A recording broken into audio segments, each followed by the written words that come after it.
থাকিবলৈ দিয়ক We need equal work, equal pay. We need equal pay.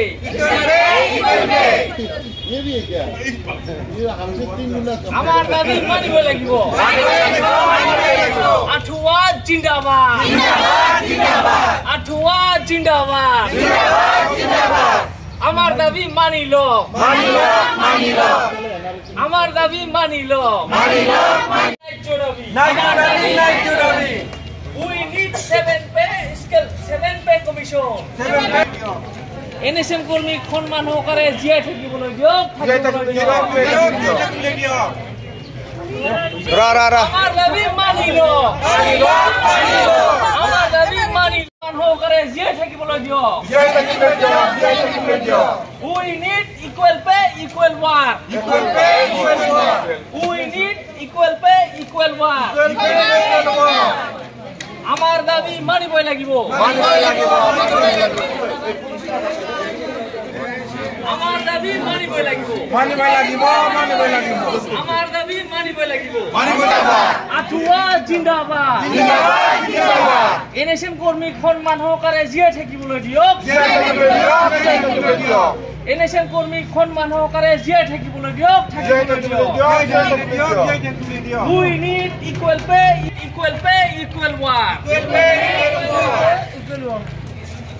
NSM কর্মী সম্মান সহকারে জিয়াই থাকিবলৈ দিয়ক We need scale pay. We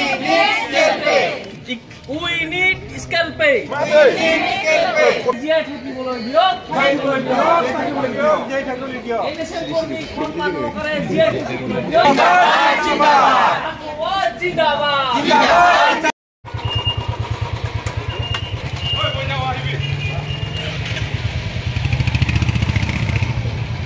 আমি কৰ্মবিৰতি লৈছো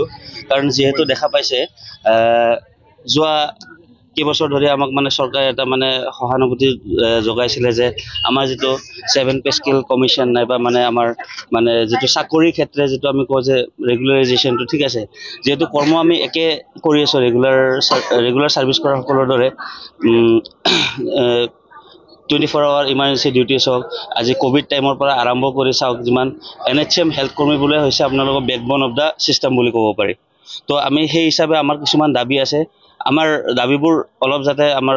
চকু কাণ দিয়ে চৰকাৰে তাৰ বাবে আমি বিশেষকৈ অনুৰোধ জনাইছোঁ সেইকে কাৰণ আমি যদিও ইয়াতে অনশন কৰিছোঁ যদি আমাৰ ইমাৰ্জেঞ্চি ছাৰ্ভিচখিনি তথাপি আমি ৰাখিছোঁ এনেকুৱা নহয় যাতে পেচেণ্ট কোনো কাৰণে কিবা হওক কিন্তু তথাপিও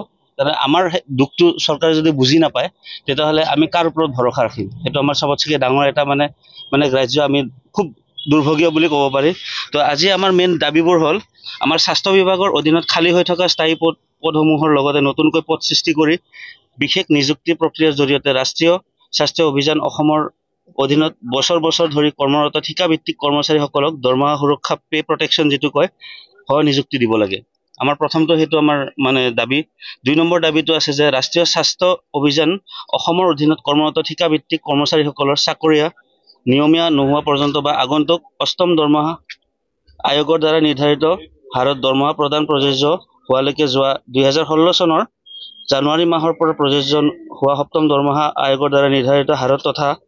ৰাজ্য স্বাস্থ্য বিভাগৰ স্থায়ী পদবীত কৰ্মৰত কৰ্মচাৰীসকলৰ সমাৰত স্কেল পে পদ্ধতিত পে সুৰক্ষাসমূহ যেটো কয় pay scale with pay protection দৰমহা প্ৰদান কৰিব লাগে লগতে স্থায়ী কৰ্মচাৰীৰ সমাৰত অন্যান্য সা সুবিধাসমূহ যেনে পেঞ্চন গ্ৰেটিটিউড ডেথ বেনিফিট বিভিন্ন ছুটিৰ সুবিধা মুখ্যমন্ত্ৰী লোকসেৱক আৰোগ্য যোজনা আৰু ৰেহাই সুতৰ হাৰত আপোন ঘৰ আপোন বাহন স্কিমৰ দৰে অন্যান্য বেংক লোন তথা সুবিধাসমূহ উপলব্ধ কৰাব লাগে আমাৰ বিশেষ দাবীবোৰ এইবোৰে আছিল আৰু যাতে আমাৰ যিখিনি NHM কৰ্মী কাৰণ অকলে নহয় আজি হয়তো বহুত মানে ইয়াং ল'ৰা ছোৱালী সোমাই আছে বহুত দেখা পাইছো যে আমাৰ বয়সীয়াল মানুহ আজি কৰ্মচাৰী হয় যেহেতু আমি ইমান কষ্ট কৰি আছো যেহেতু যেনেকা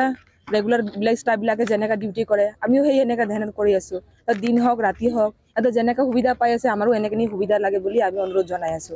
কি অসম চৰকাৰে হাতক যেনেকা চাই আছে আমাকো সেইভাবে চাওক কিয় আমাৰো ভৱিষ্যত আছে আগলৈকে আৰু পাছলৈকে আমাৰ পাছলৈকে আমি যিখিনি আহিব ল'ৰা ছোৱালী সেইখিনিলৈকে আমি ভাবা চিন্তা কৰিব লাগে যদি আগতীয়াকৈ আমি কৰি যাওঁ তেতিয়া পাছলৈকে আমাৰ ল'ৰা ছোৱালীবিলাকৰ সুবিধা হ'ব। সেইটো কাৰণে আমি অসম চৰকাৰক আমি অনুৰোধ জনাই আছোঁ। ধন্যবাদ।